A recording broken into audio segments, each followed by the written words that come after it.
Bismillahirrahmanirrahim. Assalamualaikum warahmatullahi wabarakatuh. Bertemu lagi pada video pembelajaran pendidikan agama Islam dan budi pekerti untuk SMP kelas 7. Materi kita hari ini adalah toharah, bersuci, wudhu, tayamum, dan mandi wajib. Oke, pada pelajaran video yang lalu kita sudah menjelaskan mengenai toharah.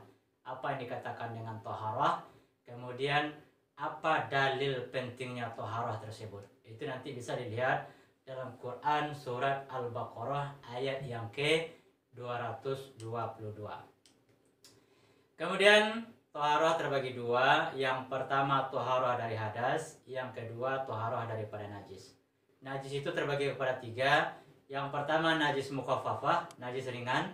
Yang kedua najis mutawasithah, sedang atau pertengahan. Yang ketiga najis mughalazah atau dinamakan juga dengan najis berat. Sedangkan hadas terbagi dua, ada hadas kecil dan ada namanya hadas besar.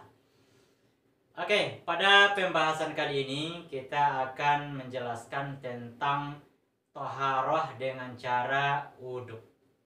Wudhu, kemudian dasar hukumnya, kemudian hal-hal yang membatalkan wudhu, dan terakhir nanti praktek tata cara berwudhu yang benar. Oke, wudhu. Apa yang dikatakan dengan wudhu? Wudhu itu berasal dari kata wadah, yang berarti baik dan bersih. Menurut istilah, wudhu adalah membasuh anggota badan tertentu sesuai dengan ketentuan syarak dan disertai dengan niat untuk menghilangkan hadas kecil. Kemudian dalilnya, dasar hukumnya tentang wudhu itu bisa kamu lihat dalam surat Al-Maidah ayat 6. Ya ayyuhallazina amanu iza kumtum ila sholah faghsilu wujuhakum wa aydiyakum ilal marafiq wamsahu biru'usikum wa arjulakum ilal ka'bain. Hai orang-orang yang beriman, apabila kamu hendak mengerjakan sholat, maka basuhlah mukamu dan tanganmu hingga sampai siku, dan sapulah kepalamu, dan basuh dua kaki hingga sampai kedua mata kaki. Itu dasar hukumnya. Lalu lanjut rukun wudhu. Apa saja rukun wudhu itu? Yang pertama niat, yang kedua membasuh muka, yang ketiga membasuh kedua tangan hingga siku, yang keempat mengusap sebagian kepala, yang kelima membasuh kedua kaki hingga mata kaki, yang keenam tertib. Nah, itulah rukun wudhu. Nah, sekarang perlu juga kita ketahui hal-hal yang membatalkan wudhu. Apa saja hal-hal yang membatalkan wudhu itu? Yang pertama, keluar sesuatu dari kubul atau dubur, baik disengaja atau tidak. Yang kedua, hilang akal dikarenakan gila atau tertidur, atau mabuk, dan lain sebagainya. Yang ketiga, bersentuhan kulit laki-laki dengan perempuan yang bukan muhrim, perempuan yang sudah balik. Yang keempat, menyentuh kemaluan dengan telapak tangan secara langsung. Yang kelima, murtad. Nah, inilah hal-hal yang membatalkan wudhu. Apabila terdapat yang lima ini, maka wudhunya batal dan tidak sah untuk melaksanakan salat. Oke. Lanjut tata cara berwudhu. Ya, pertama-tama lakukan sunnah wudhu terlebih dahulu. Apa itu sunnah wudhu?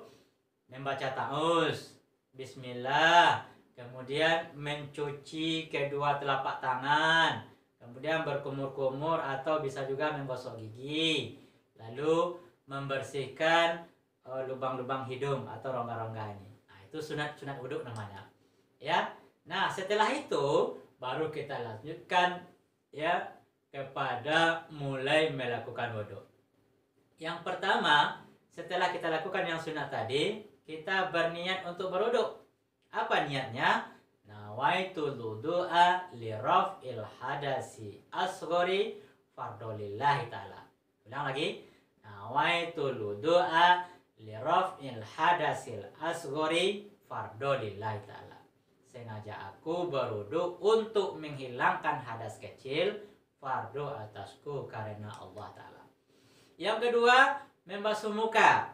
Ya, mulai dari sini jidat ini sampai ke dagu. kemudian anak telinga sampai anak telinga. Jadi semuanya harus diratakan air. Yang ketiga, membasuh kedua tangan hingga mata siku. Nah, jadi gini, ya, tangan hingga dua mata siku, sama, bersih. Yang keempat, menyapu kepala. Yang keempat, menyapu kepala, ya. Kemudian setelah itu membasuh kedua telinga, ya, 3 kali, boleh sunat ya. Kemudian membasuh kedua kaki hingga mata kaki. Terakhir ditutup dengan membaca doa sesudah wudhu. Ya, apa doa sesudah wudhu itu? Bismillahirrahmanirrahim. Allahumma ja'alni minat tawabina wa ja'alni minal mutatahhirina wa ja'alni min ibadika sholihin. Apa artinya itu? Ya Allah, jadikanlah aku orang yang selalu bertaubat, jadikanlah aku orang yang selalu dalam keadaan suci, dan jadikanlah aku sebagai hamba-hambamu yang soleh. Oke? Nah, sekarang kalian sudah paham bukan? Sekarang Bapak akan mempraktekkan bagaimana tata cara berwudu yang benar. Nanti kamu lakukan seperti yang Bapak contohkan ini, baik itu di rumah atau di mana saja berada. Oke, coba lihat dan perhatikan video berikut ini. Nah, sekarang kita akan mempraktekkan bagaimana cara berwudu. Pertama-tama kita baca ta'awuz. A'udzubillahi minasyaitonirrajim. Bismillahirrahmanirrahim. Tangan. Kemudian mengemur.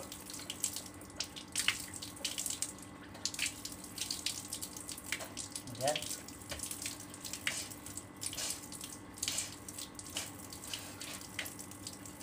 nah, setelah itu berwudu. Bismillahirrahmanirrahim. Nawaitul wudu'a li raf'il hadasi asghari fardhu lillahi ta'ala.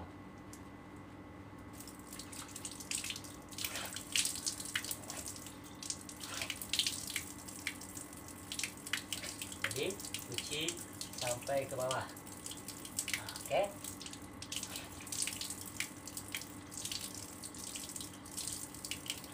Setelah itu tangan. Tangan sampai cepat ini. Kanan kiri. Start. Kepala.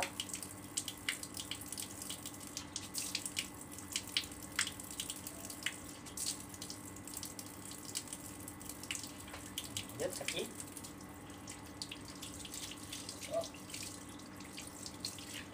Sampai sini. Nih.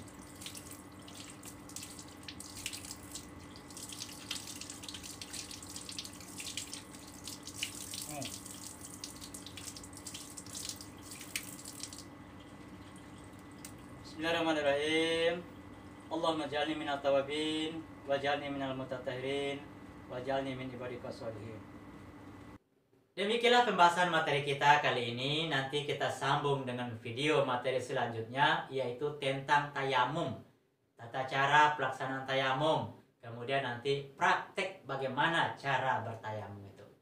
Demikian, terima kasih. Assalamualaikum warahmatullahi wabarakatuh.